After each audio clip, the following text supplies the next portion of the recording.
INdigital is on a mission to improve the 911 industry. Our goal is to create something better to go above and beyond the current standards. Our passion for creating the most advanced, well-designed solutions led to our position as an industry leader in next-gen core services. For the millions of calls processed over our emergency IP networks, to our Text for 911 solution, Texty, to our disaster recovery and backup solution, Mevo, it's easy to see we love what we do.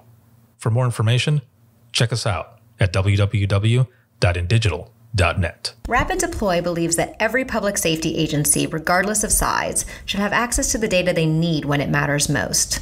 That's why since 2016, our mission has been to reduce emergency response times and improve public safety.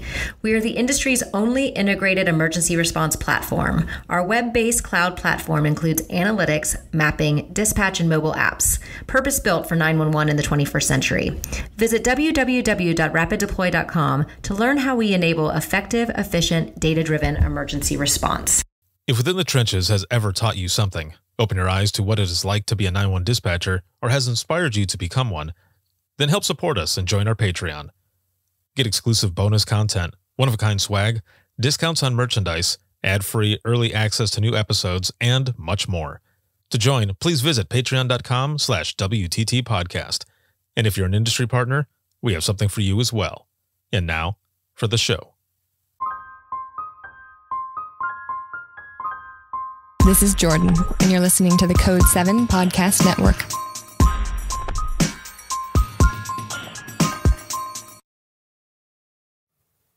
Warning.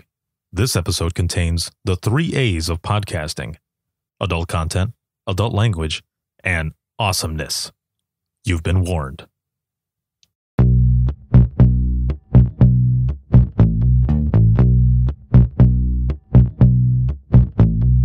Welcome to Within the Trenches, true stories from the 911 dispatchers who live them.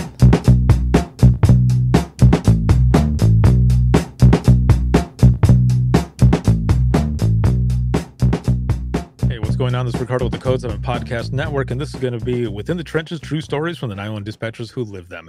This episode is sponsored by INdigital as well as Rapid Deploy, and this is going to be an INdigital exclusive for the month of February.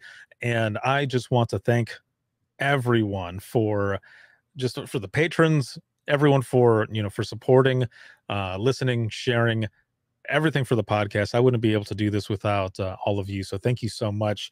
There is new content that's being put up for patrons, as well as just those that are out there in general. There's a lot of different things that are coming up. Depending on what day this one actually comes out, the Be the Difference conference will have either is just on the way, or it will have just finished. Either way, the conference is going to be amazing. Make sure to go to deniseamberlee.org and check out all the information on the conference. It's going to be February 9th through the 11th. And if you can't attend live, to watch live, you can also register either way so that you can attend on demand on your time, and you can watch those sessions over and over and over. There's a lot of great information, some amazing speakers, and those leading the way in tech, mental health and wellness, and everything in the public safety industry. So make sure to check that out. And I'm excited for this guest because there's so much that's been going on.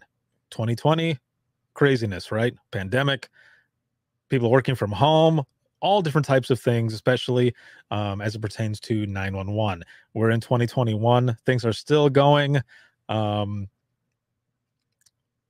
It's still going. I'll leave it at that. But what we're going to be talking about here is, like remote dispatching, call taking, mostly call taking and such. So again, I'm excited to have my guest on to talk about this. And my guest name is Chris. He's a field engineer with INdigital, but he's also a dispatcher with Blount County 911, and that is going to be out of Alabama. How's it going, man? Going good, sir. How are you? I am doing okay. I have to ask, so it's January 11th. Again, this is going to go out in February, but it seems like a lot of the southern states have gotten more snow than I have up here. Have you guys been hit with any snow or anything? I've seen a few flakes. That's it. Nothing has stuck here. It's cold. I'm one of those type of people that if it's going to be cold, give me the snow. Go with it. Okay. Right. Yeah. I mean, that's just it. Let's 2 for 1. Let's go. Yeah. Don't be a tease. Yeah, very much so.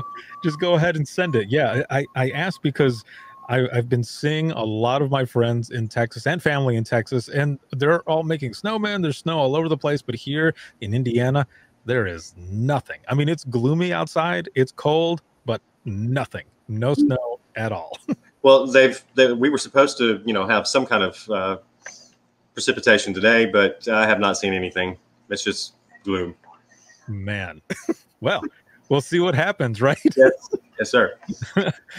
So we've got you on here because there's a lot to talk about. And first of all, I want to know how you got into public safety. So you were actually part of an article that INdigital does. It's called Inside INdigital, and it was called Working from Home Dispatcher Edition. And there was a lot of information on here. I mean, you've got, from what it says here, you're working in hospitality, 22 years of managing like 6 different McDonald's, right? And becoming EMT, part-time dispatching, and network security. You're like doing all over. You're all over the place, doing so much stuff.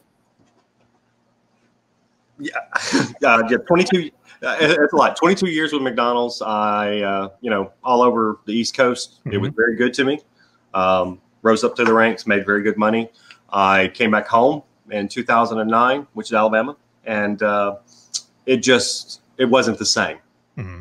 So at that point, I tried it. I just couldn't do it anymore. And a friend of mine who worked at Blount County 911 told me, you should come and try this. And I'm sitting here going, yeah, no, I've, served hamburgers to people for 20 something years. I don't think I can go do this, but I got in there, and from day one, I enjoyed it. I love it. And then I went on to get my EMT license. And I can't think of anything else. As had spoken before, I won't leave. I love what I do there. It's in my blood. Mm-hmm. But the flip side of things, doing this with INdigital, it gives me the opportunity to see more. I have learned so much more, because when I went back to school, or when I went to school for network security back in 2004, we were still chiseling stuff. It was way back when.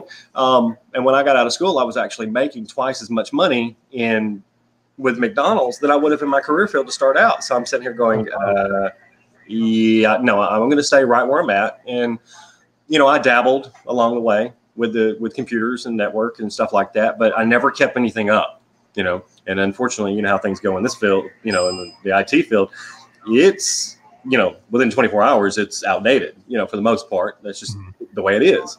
So I had a little bit of a learning curve, but the core of what what I've been taught was still there. Learned a lot about telephone that I did not know, so, but I don't know. Yeah, I think that's it. Well, when you first got started, then, I mean, did you do any sit-alongs? Like, did they bring you in after your friend said, you should try this out, and you were kind of reluctant at first, but did they bring you in and let you sit there and view everything? Yeah, the way it was at that point in time, my former director, who works for INdigital now, he changed things once he got there. But when I first started, you had to come in and you had to sit in. You had to at least do 12 hours a week, and that was, 12 hours a week. And no, at that point in time, things were a little quite different, shall I say. We didn't get paid for it, because if you really wanted to do this, show me. You got to, go in there and show. I mean, every week for 2 months, I did 12 hours, a lot of it dispatching on, because within the first probably 8 hours of a 12-hour sit-in, I was actually on the radio and telephone on my own. Now, I wasn't doing 911 calls, at that point, because I had not went through EMD, but within probably a month or so, I was, and I like that experience. I think because what we see in this industry so much is, everybody's like, oh yeah, I want to do this. I want to do this. I can do this. I can do this. It takes a certain type of person to be able to do this. You've got to be, for lack of better words, got to be a little nuts. You know, I mean, you do. You've got to be squirrely. You've got to be able to handle 12 different things going on at one time. You know, you're doing CPR on the phone. You've got 12 more lines ringing. You're dispatching an ambulance, telling a fire department where their hydrant is, and trying to shove some food down your throat and keep up with current events. I mean, hey, the current events is not necessary, but hey, overachiever. What can I say? I want to see how much more I can take. Right? Yeah. And I'm one of those type people. The more that you throw at me, the better I am. I'm better under pressure. If I have nothing, if I'm just sitting here, twiddling my thumbs, yeah, but it's not good, because then, I just become like, lost. But then again, hey, look, squirrel, so it's like, no, but it's interesting that they had you coming in for those 12 hours, because when we would have people come in for sit-alongs, it was only 4 hours, and sometimes those 4 hours there was nothing going on. Other times it was just craziness, and it was a good a good way to show what goes on in 911 and in dispatch when it's going crazy. But other times when there's not, people are like, oh yeah, I could do this. Like, no, this is not exactly what it's like. It goes to hell.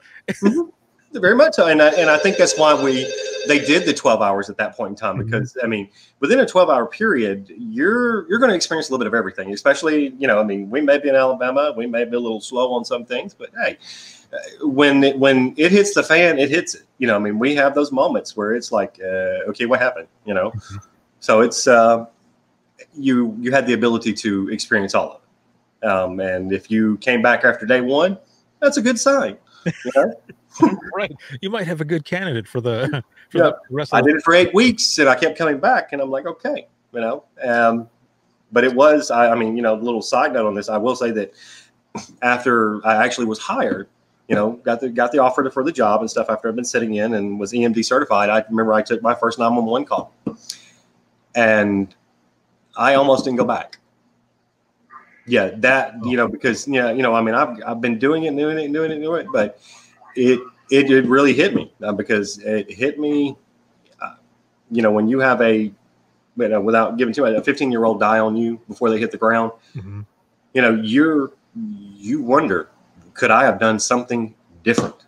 And that's why I almost did not go back, even to the point where I went to the ambulance service that ran the call, and I had to talk to them. Because I wanted to know. I mean, that's just one of these people I am. I have to know, did I screw up? And they told me no, but I mean, it took a lot of soul searching for me to decide whether I was actually going to continue, because, the reality of it, I guess, really did smack my face, at that point, because I've held, you can handle, and this is going to sound cold, maybe, you can handle those folks when they're later in life, but when it starts getting to a kid or a teenager, and, one of the things too is, I mean, I do have a 9-year-old and a 7-month-old, and I have not had, thank God, where I've actually had to deal with that yet. And I don't know how I will handle it. I mean, it's just because it's, I think it's a little harder, and I don't think it sounds cold at all. In my mindset, and I think a lot of people who come from the industry as well, I think what it is we kind of think about it as someone who has lived almost a full life, and those who are younger, you think about that, and that does bother you, where you think, man, this person or this kid, boy or girl, whichever, has had so much more life to live, and this is where it ended, and I'm the one who took the call. Of course you want to know if it might have been your fault, if you did something different, because we are there to help people, and when someone doesn't make it, of course we start blaming ourselves. I know exactly what you mean. I would talk to those on EMS or fire or whichever to see what exactly happened, because we don't get that closure. Yeah, and that is something that I feel that, as as this industry, 911, we need that closure. We need it. Thankfully, where I live, to a certain extent, we can get some closure. For those folks in the big cities and urban areas, I don't see. It's a lot for them to carry home. Right. It is a lot, and the unfortunate thing is our families don't truly understand what what we left at the door when we walked in. You know? Yeah, exactly. I would come home sometimes and I would just hug my kids, and they'd be like, "What is wrong with this guy?" What's wrong with Dad? Why is he crying and hugging us so tight? But I would just say, I had a hard day at work. That's all. But you don't always share all of that stuff, and sometimes when you do, just like you said, they don't always understand. So it's hard to do that. But I found out the hard way that keeping those calls in, those stories in, wasn't the way to do it, at least for me. For me, I had to find a different outlet. So it was therapeutic for me to write or to do what we're doing now and talk about all of this stuff. Now, with your with that call that you had there, where you almost didn't go back, how much time in between was it from that call and the next shift when you went back in? How much time was there in between? I'm wanting to say it was probably a good 12-hour shift, okay? Or 12 hours in between. Because I'd left at 10 o'clock that night. I went down to the ambulance company and talked to them. And I actually, because I couldn't bring it home. And actually, because like I said, don't truly understand. My wife's in healthcare, but she works in a lab. Okay, she deals with the nasty things of healthcare. But the true losing, and to the point where we're looking at 12 o'clock at night and I'm calling my mother, okay, which I'm just going to be honest, is not somebody I call for anything for the most part, unless, and I needed to hear her thought process, and I still didn't have a complete closure until I got up the next day. I was put on my clothes and heading in. I was still on that 15-minute drive in. I was still like, I don't know. But when I walked in, it was like, okay, this is where I'm supposed to be. Right. So. And that's a good thing there. You went back and you walked in and you felt it. You definitely felt it. Even after talking to, other people, it was still something that you wanted to do. And that's amazing. You're there. You've been doing it, like we said, 8 years now. And you're doing actually a bunch of different things. You're not only working in dispatch, taking all these calls and everything. You're also a field engineer for a 911 solutions company for INdigital. And so you're combining all of this. So all of this experience that you have going into it, you're able to speak on a bunch of different things from two main areas. One is the user, and one who's kind of providing and engineering a lot of these solutions. So you end up going back, but let's go back a little bit. So when you're talking about those 8 weeks that you were sitting in there, was this already like training, or how did those 8 weeks work? Yeah, I was being trained during that 8 weeks. Yes. Okay. The most part of it was just to see that, is this guy going to be able to cut it? Is he going to be able to handle it? Can he talk on the radio? Can he, have customer service? Okay. Which I'm going to be honest with you, every now and then I have the ability to, as some would say, be a smart aleck. Okay. Because completely, here we go down one of those rabbit holes, but you get the stupid calls. Yes. I'm sorry. I'm human, and but you still have to maintain some kind of composure. Right. Be nice. But that's the things that they were teaching in that 8 weeks, being able to talk on the radio, give out the information that needs to be given out to the police, to the fire, to, EMS, because, we're a consolidated center at Blount. So we do all of it. And EMD, do all this stuff, that's what they did during that 8 weeks, and at that point, I think the only thing that I had not completed by the time Caleb came in as my director was NCIC, because I think that was the first thing that me and him went to a class together with was NCIC. So, but it was, I think more if there was a way of being able to do it, I don't know how to explain myself. I have difficulty explaining myself sometimes. So please. All right. But I think that experience that was in place to where you come in, you experience every aspect and facet of it, and that way because the unfortunate thing in this industry, our money is allocated by the state, You know that, okay? You know, we get so many for this and this and this, and when you go in and you waste 6 months on a person that's not going to get it, you know, I hate to say it like that. That is cold. That is mean. That is whatever you want to say. But when we've wasted 6 months worth of funds, time, and everything, when that next person could have been the one that, you know, was what we needed. You know, right. That's where I have, you know, that's one of the things I think we've got to find a way to change that. Because, I mean, when I came on, you know, we do a number scheme. When I came on, I was at, I think my number is 73. Mm-hmm. I think at this point in time, 8 years later, we're like at 111. From 73 to 111 in the first 20 years mm-hmm. of Blount County 911, we had only gone from 0 to 73. You see where I'm going with that? Your turnover. Your turnover. Yeah. Okay? And that is wasted. You know, hate to sound like a business person, but I mean, you know, that was the first thing I ever did. But that is wasted time, energy, and at the end of the day, you don't have anybody to do what you need done. Yeah. No, I mean, I know what you mean. There was a time when I was in dispatch, and we were very short staffed, and we had about 8 people come in at one time, mm-hmm. and we were so short staffed that every single one of us was now a trainer. We weren't a certified training officer. We weren't a CTO. There were a few that were on a team that did that. But because we needed to train people so fast, everybody was a trainer. Yeah. But mm-hmm. out of those 8 people, only 2 made it. Mm-hmm. And yeah. that was 3 or 4 months worth of constant training and mm-hmm. work and everything. And during that time, though, also, we weren't doing a lot of sit-alongs yet.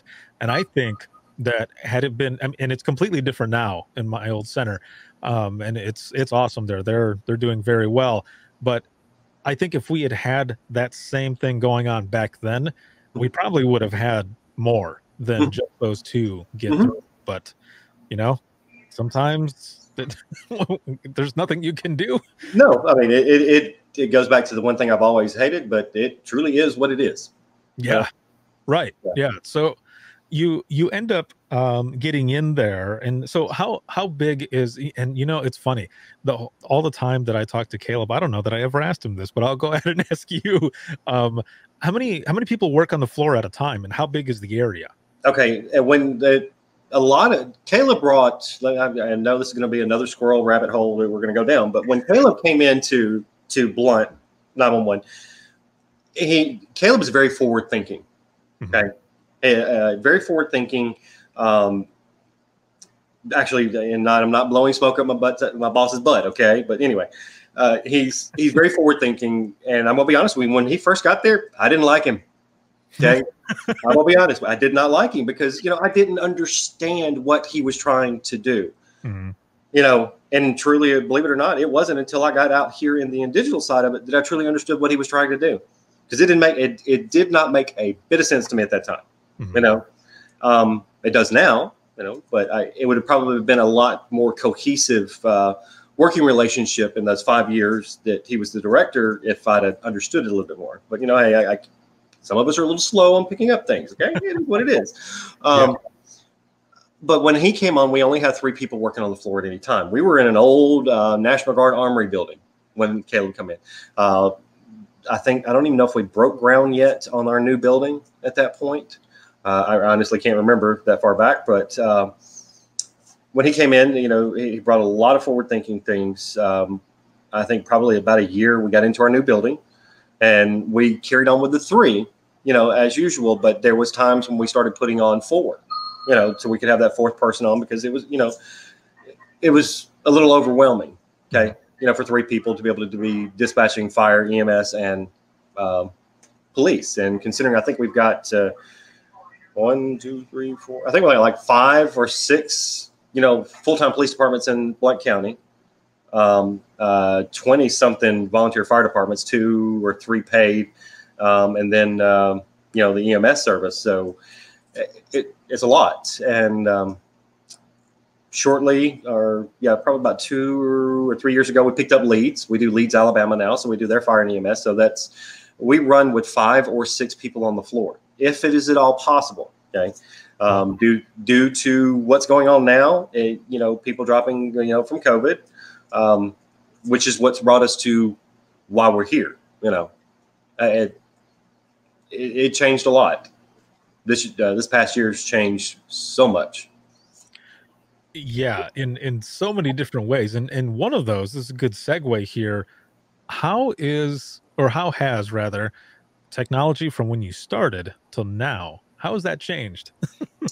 A lot. Okay. I unfortunately I don't have a tin can for me right here in front of me, but that was, this is kind of like, I felt like this is what we were doing. So, 911, how you doing? Okay, we're good. Yeah. Okay. Yeah. But Right. that's what it felt like, tin can type stuff, but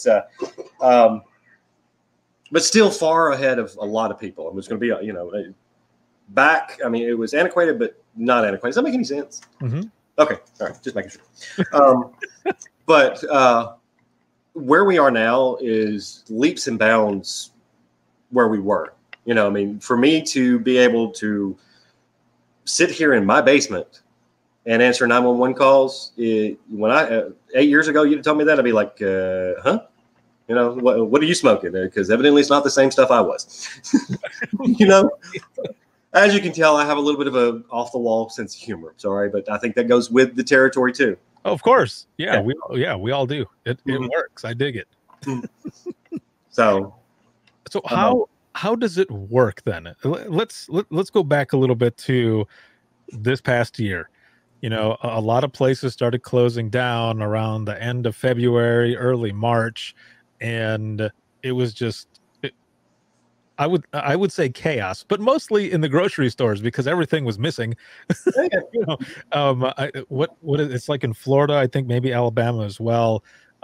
Jokingly, what is it? Milk, eggs, and bread? Is it? Yeah, milk and bread. We've got to have our milk sandwiches when the snow comes. Okay, that's what it is. Okay. Yeah. I've never had a milk sandwich. I don't know what it is. I'm still waiting.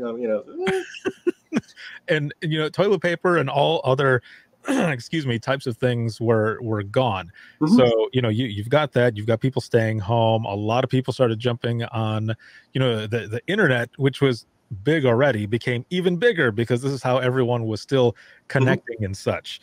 But there were some places that were already dabbling with call taking at home. So let's just, I guess, just start when things started getting shut down. I mean, what all happened, or what was the decision really for them to be like, hey, you are going to set up shop at home and kind of really test this and work it and become kind of a case study, really? Well, we had actually brought this console. I think we've, March would be a year that I can definitely say, but I think we probably had it a good 18 months or longer. Mm-hmm. Okay, because I had previously brought it in here, set it up, deployed it just mainly to see what see what we could do with it and things of that nature. Check the call quality and things like that.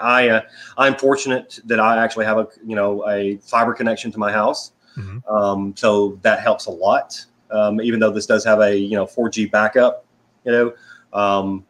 and I have been very fortunate that I have not lost my fiber except for one time that I've had it, and that was because of tornado. I mean, that's kind of going to take it, Yeah, right, yeah. So, but yeah, I mean, I actually have the infrastructure here in my house. Okay, I do field engineering, for INdigital.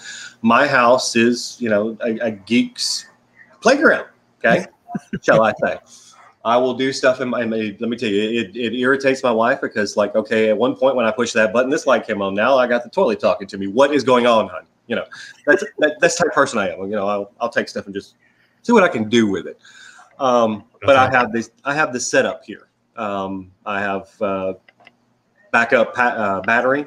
Everything's a battery backup. My power may go down for 2 minutes and my generator's kicking in, So, and we actually had to put that to a test this past April when we did have bad storms come through. I went down for like 30 seconds, and I was able to get right back up. So, so as we're talking about this, those of you who are watching and listening right now, you've heard phones going off in the background. Chris, explain to those who are watching and listening why they're hearing these things that are going on in the background here. What is it? And I can show the picture here as well. But if you can just kind of explain what it is that you, even more so, what it is that you have there, because I'm sure they're hearing it and are probably wondering, what is it that's going on? It is my 911 console. It consists of basically a portable Dell computer that has complete CADing abilities and call taking and GIS abilities. I've tweaked it some to kind of fit what I wanted to do, you know. But what you're hearing is my 911 calls coming in through Blount County, and administrative calls coming in through Blount County. We use a private VPN back to our center, so it is secure. Yeah, that. Yes. That. Yeah, this is it right here in a nutshell. This is an earlier picture. Chris, you had said that you've done some upgrades and all on the wall to the right of you. There's a screen, right? You were saying? Yes, sir. If there's not an issue, I'll actually move my webcam so it can actually be seen. Oh, of course. Yes. Hold on. Let me take this. Bring this picture down really quick. Okay, go ahead. Okay. Oh, it'd probably help me explain a little bit. So, all right. So, all right. That is the screen that I put in so that way I could actually display all of my GIS information. With the software that we use, which is Southern software, we use MDIS and all of our units, which will plot where our units are. You know, I can actually go up and pull and see how fast they're going, where they're at, you know, where they're coming from. If they've been out for too long, then of course, as I was saying, you know, I actually have my Mevo, my Mevo right there. So if I actually lost the other part of my call taking ability, then it would back up to my Mevo. So, I mean, I actually have redundancy here, and as you can tell, you know, the CAD and call taking, Silicon. So. Right. So for those who are listening and watching, there's a big portion that are in public safety, yes, but there's also a big portion that's in the general public. So for those who are out of the general public, what does it mean to be, you know, I mean, redundant? So the redundancy there, you know, if you can explain that a little bit, and if, you know, basically if things go down there, what's the backup? What makes it redundant so they can continue going? I actually have the ability on my Mevo to, I believe I do. I'm going to be honest with you. I haven't actually looked to see. I thought at one point I had the ability to actually reroute onto my Mevo to where, just like on all the centers that are actually on the Angian system now, there's the ability to reroute your primary CPE, which is your primary call taking software vendor. You get what I'm saying without going too far into it. Right. To the Mevo. So if it, you know, your primary call taking software goes down, you have the Mevo that you can still continue going and not even miss a beat. You know, just reroute it to it and call it done. Just it all, like, also you can abandon your PSAP, which we hope that never happens. But right, things going on right now, you know, with COVID and who knows with everything else. Sadly, it might come to the point that you might have to shut down a complete PSAP. Actually, I believe we did shut down one here in Alabama a few weeks ago due to COVID, you know, and their backup center actually had to start taking all their calls. That is the wonderful thing about this is I could take this anywhere in this country. And as long as I've either got a cell signal or a fiber hookup, I can answer calls from Blount County 911, no matter where I'm at. That's amazing. You know, I mean, it truly is, you know, I mean, it's 911 condensed, a lot condensed, but, you know, I mean, it's not as condensed as a cell phone, but hey, you know, I mean, considering the fact of what we have to do as a 911 call taker, yeah, that's condensed, you know. Right. You know, I mean, you've seen the centers. Everybody knows how big centers are, and you've got these entire dedicated rooms to servers and this and this and this. We packed it all into this, you know. Yeah, I mean, it's awesome. Yeah, I don't have the ability to actually dispatch radio traffic.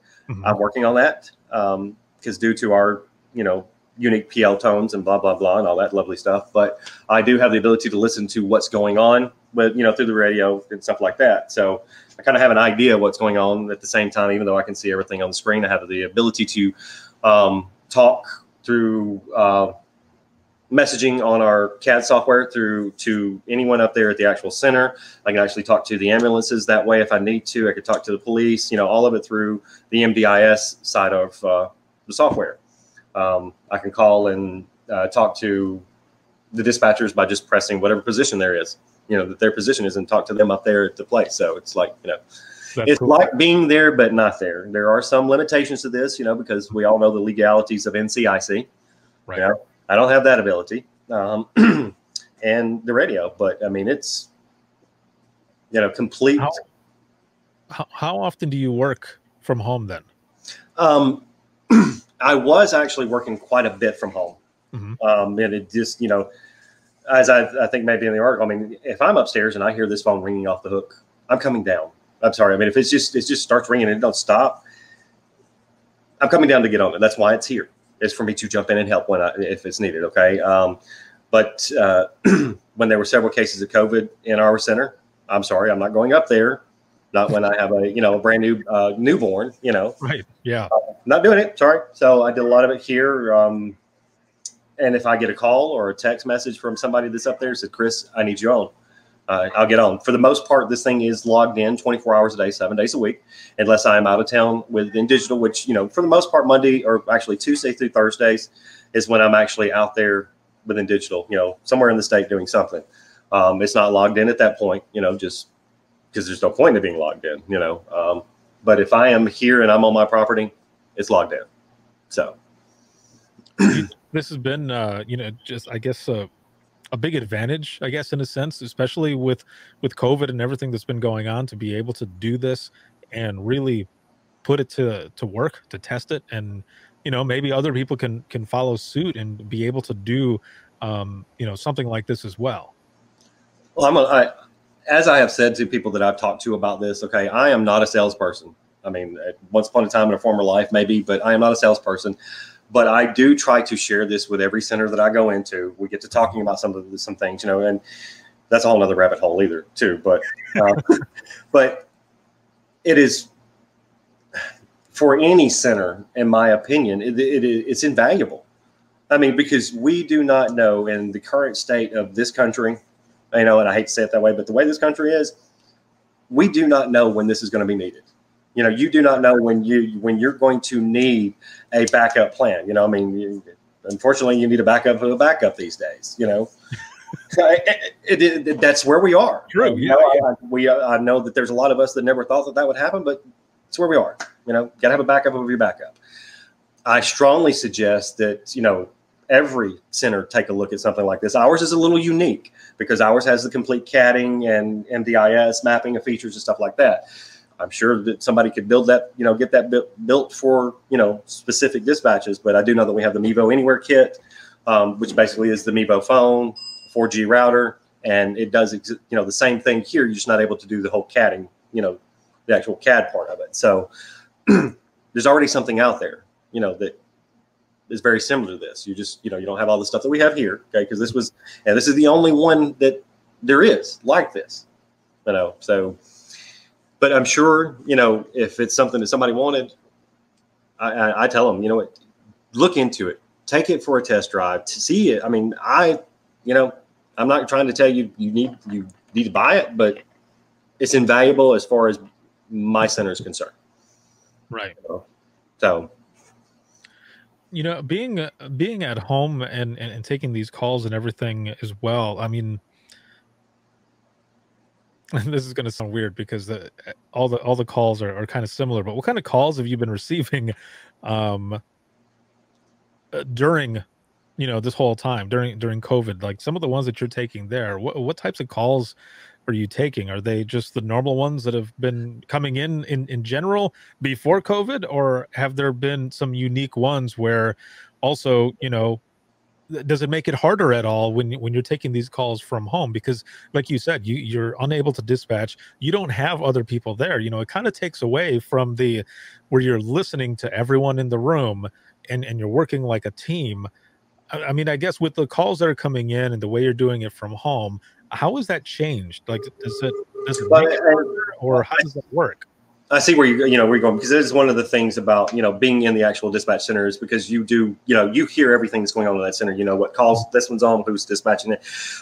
It has made it a little more difficult, but my connection to a lot of people in this county, because I mean, this is my home county. I, EMT, volunteer firefighter, not that I'm able to do a lot of that, too much anymore. And some of the people that I know, if I've got something that's needed, I take a medical call. I can call the person from the ambulance immediately if I need to. I also have a Southern link here that I can get them, get directly in touch with that ambulance if I need to. I mean, when setting this up and coming into it, I was trying to have Caleb rubbed off a little bit on me, try to have a little bit of that forethought, that forethought of what could I possibly need to help me do this job. Okay. I mean, if that was it, sorry, that one rang 3 times. As you can tell, I mean, I've got it set up ready to go. Yeah, that's awesome. Rang 3 times, but it has been a little difficult because I don't know what this one is doing or what that one's doing or what call they're on. But then again, I mean, with what I've got, I can see who's on the phone. I can see what they're on. I can see if I can go down and look and see if it's a 911 call. I can see if it's an admin call. So that's kind of, I mean, it's hit and miss, of the difference. And as far as the calls, they are pretty much the same. I mean, they are pretty much the same. You just got that added, we have to ask about the COVID, and sometimes we don't even have to ask. They have to tell us, Right. He went out and caught the COVID. I'm like, okay, great. I think my dog got COVID too. And I'm like, oh, Lord. Yeah. All right. Okay. I mean, what do you do? Okay. All right. So you've been running a temperature for 4 days. Okay. I mean, I mean, it's serious. I take a little bit of light to it because, my wife and my 7-month-old did have COVID, and I didn't. Go figure. I had to do 3 tests, not the little rapid stuff. I'm talking about the test where they went and stick the thing up there, took my brain, and found out what I had for lunch in 12th grade. Right. So 3 tests over the course of 2 weeks. I never had it. So and some people say it's just because you're so mean, Christopher. I'm like, okay, good. Yeah, you pushed it all out. It didn't want to stay with you. Yeah, but so I know it is serious. I've seen people, people I know have passed from it, right? But I guess it's just doing this. You have to laugh at things, because if you don't laugh, you're going to cry at the end of the day. Right. It will truly hit you.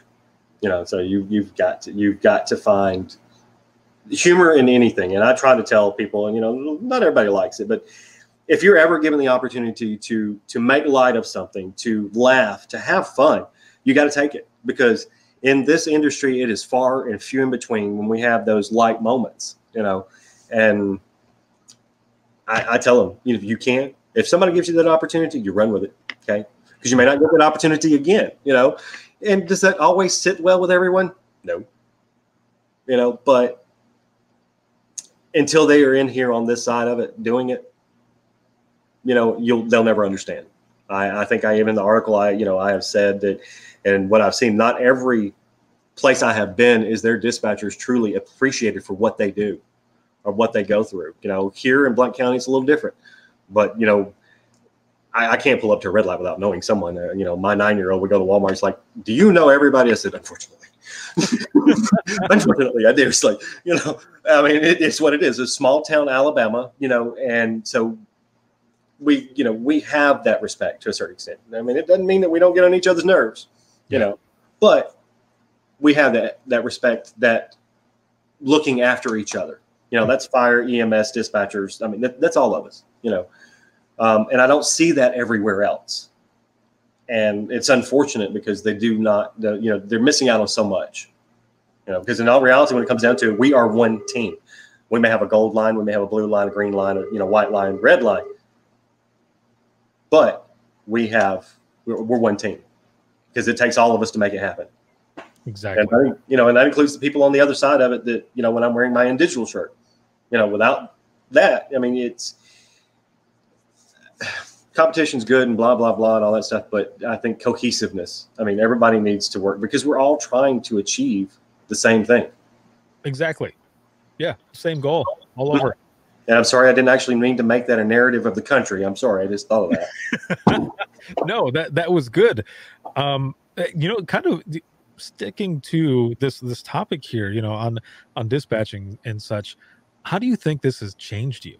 Like from the time that you started, 8 years ago till now, and the time that you were in there for those 8 weeks, the training, all that stuff, you get hired, you come in, you're taking this call, the call that you remember, that very first one, or early one rather, and up to the time that you're now doing this and where you're at, you're an industry partner, but you're also doing part-time dispatching and such. How has this job changed you? Might want to ask my wife on that one. She'd have some select words. She would have select words on that. But in all reality, I want to say I'm probably a lot more cynical than I used to be. I mean, my thought process was the main reason why I did it is to make a difference, to try to make a difference somehow, some way. That's something that I took for a long time, and I'm going to have to go off on a rabbit hole here when it's okay, because it's not in there. When I first got out of high school, I moved to Atlanta and worked for Six Flags. Okay, I did that Six Flags part time, McDonald's part time at that time. Go figure. Yeah, full time, part time, something, whatever. Okay, I'm sorry, maybe I'm off my meds anyway. But I worked for Six Flags, and one of the things that I took away from there is because the guest experience. Okay, you do not know if that person that is coming to get on your ride or is about to sit down on your train or whatever, you don't know what's going on. It may be dad who just spent every last penny he had to be able to bring his family. Okay. And he's trying his best to enjoy it, but you've got, he's not. Does that make sense? Mm-hmm. And if you can do something to make him forget what's going on and to live in that moment with his kids and his family, you've done what you're supposed to do. You have made that difference. And that is something I took away because, I mean, I've always been a goofball. Okay. That's just me. And I would, be goofy. And a lot of people would say, yeah, he's definitely goofy. He probably got a certificate in that. But anyway, but I would get, the Six Flags administration would get letters from people where, well, I was this, and this, and he, made it different. I'd pick somebody out from the crowd and just, not heckle them, but, do something, say something, and I have taken that with me through everything I've done in life. And I've tried to, because you don't know that person, that simple smile that you walk by them in Walmart may have made the difference between them going out and running their car into a ditch because they were done with everything, or going on. I mean, you know what I'm saying? And as far as a dispatcher, it's the same thing. You've got to listen. You've got to be able to hear through what they're saying, because voice inflections tell you so much more than the words coming out of their mouth. Yeah, I mean, it really does. I mean, you can tell in inflections, and you've got to seize those moments and make that difference. What were we talking about again? Oh, how has it changed me? I mean, I am cynical on a lot of things because, I mean, if you call me because the dog is trespassing on your yard, you call 911 because the dog is trespassing on your yard, I'm going to do what I have to, but that is not something that is an emergency. You see where I'm going with it, okay? Grandma having a heart attack, now that is a 911 reason, not dog trespassing. You see where I'm going with this. And so much of the public don't understand it. And I realized one of the things I was taught is if they're calling 911, it's their darkest day. And they're sitting in a house with, 550 watt lights shining on them. It's not a dark day. The dog walked across the yard. Okay.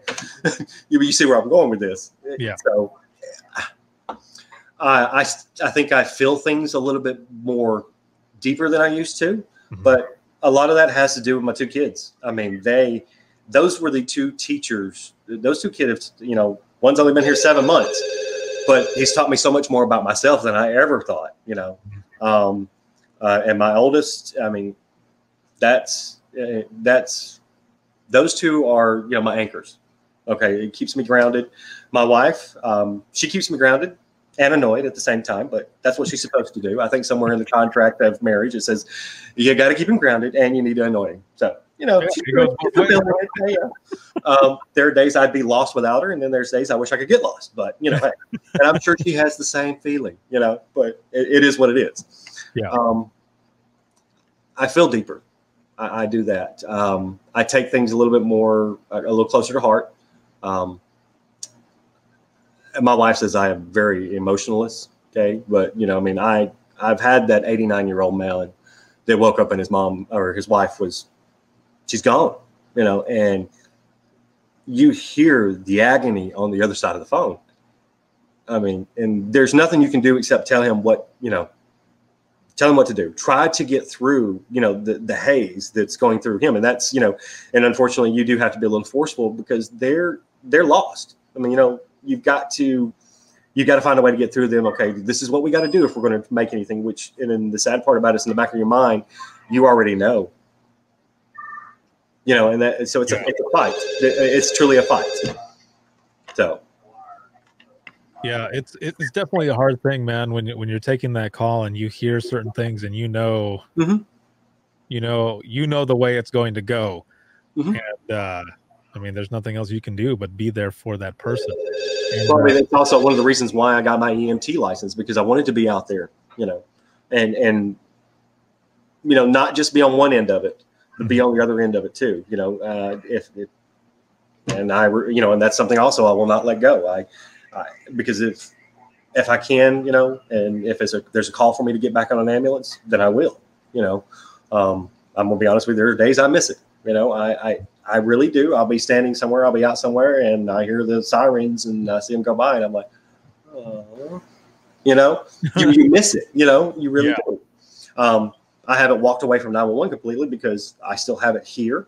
And I do, I'm exposed to it every day with INdigital because I'm in the peace apps, and but having that background of 911 and the EMT makes my job a lot easier when I go into some of these places, because how people are about IT people. Look, right. This person's about to come make my life a living hell. He's going to mess this up and he's going to mess that up. Why can't he just leave it alone? Mm-hmm. And I try to approach that, okay, I am one of you guys too. Okay, I'm going to do my best to get this done, get it over with, not be in your hair. And most of the time when I go into centers and I'm doing some of these testings and stuff, my headset goes with me. You give me a console, I'm out of your way, So that way, you know what, we do what we got to do, and I'm going to make it as easy and painless as possible. Does it always happen that way? It's the way to do that, though, man. I remember when early on working with INdigital, I went and I was going to start doing a training session, and I was at a state post, and all the dispatchers and call takers that were there, they already had kind of that look, and I thought, oh man, I better start out with what I used to do. Mm-hmm. And so I said who I was, and I said, but before that, for 13 and a half years, I was 911 dispatcher, call taker, and supervisor. And one of them says, oh, good. I am so glad you said that, because had you been a tech person who was just coming in to try to tell us how to do our job, you would not have ever made it out of here alive. And I started laughing. I was like, okay. Yeah. The thing is when I say that, I can see in some of them, I can see a relief in their face. It's like, who is this guy trying to tell me how to do my job? He had never done it. Well, you know what? And then that's why you break the ice with Christopher from INdigital. I'm here to do this maintenance. And yes, guys, I am one of you. I'm a dispatcher, and I'm gonna make it as painless as possible. This is what I'm going to do, how I'm going to do it. I try to give them as much information as I possibly can. But we also know that in the IT field, there's those unknowns, Right. Unfortunately, there's unknowns. There's unknowns in everything, Exactly. Yeah. So, man, this has been good to have you on here and share all of this information and everything, and really learn about your background and how you definitely have that passion for 911. And I love that after 2 rings, you're kind of stopping a moment to listen for that third one. I started listening to it as well. which is awesome, because going into dispatch centers, whether it's been for INdigital or just visiting in general, I'll listen to it. Even when I go into my old dispatch center to visit friends that still work there, I'll hear the phone ringing, and I'm just standing there at the ready, and Like, one time, answer it. yeah, they said, "You want to get on the phone, don't you?" I was like, "Yeah, I do."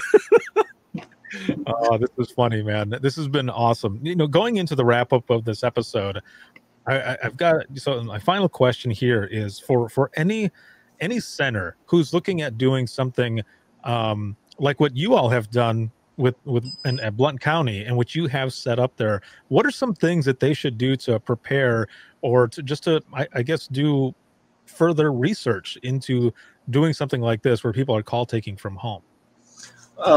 Well, I mean, those that are, that are on the INdigital NGN system, or whatever system that INdigital has in your state, because I know INdigital's in a lot of states.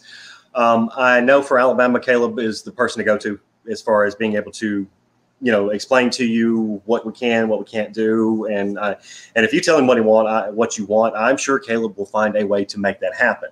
Mm-hmm. I hope if he watches this, he doesn't say, "Thanks, Chris. You put a lot on me there." But I haven't seen not to blow him up a little bit, but I have not seen a challenge that he can't take on. You know what I'm saying? So he would be able to find it, and just get with your local, INdigital rep. I'm sure that they can customize to your needs and your center's needs. I mean, we won't know until we try. I mean, what's the worst that's going to happen? It's not going to work. Okay. But we won't know that until we try. I mean, it's just, I never thought that this would be staying here at my house as long as it's been, but it's been here since March 10th. I thought we'd just come in. I thought this little, emergency thing would be over with and pack it up and take it home, because I kind of miss my bar, Yeah, that's where it's all set up, right? Set up on my bar, kind of miss my bar, and but there's a good purpose behind it, and I feel as long as we are in these uncertain times, it will be here, and I urge other places to do so, to look into it. Get with your local INdigital rep, or whoever your communications provider is. I don't know too much about some of the other communications providers, what they offer, but I'm sure that there is something out there that can be made do this. So. Awesome. Well, thank you again, man, very much for being on. This has been awesome, and I appreciate it. I will be right back here with you in just one moment. And for those who are watching, if you have any comments, questions, or you want to be a guest on the show, you can email us, and that's going to be wttpodcast@gmail.com. Once again, that is wttpodcast@gmail.com. You can follow us on Twitter, and that's going to be @91podcast. You can like us on Facebook. That is facebook.com/Within the Trenches podcast. This show will always be free, but if you're looking for any bonus content, the Singing Badly in My Car series, discounts to the store, t-shirts, swag, all types of stuff, bonus episodes, you can check us out. That is patreon.com/WTT podcast. This episode has been sponsored by INdigital as well as Rapid Deploy, and this has been an INdigital exclusive episode.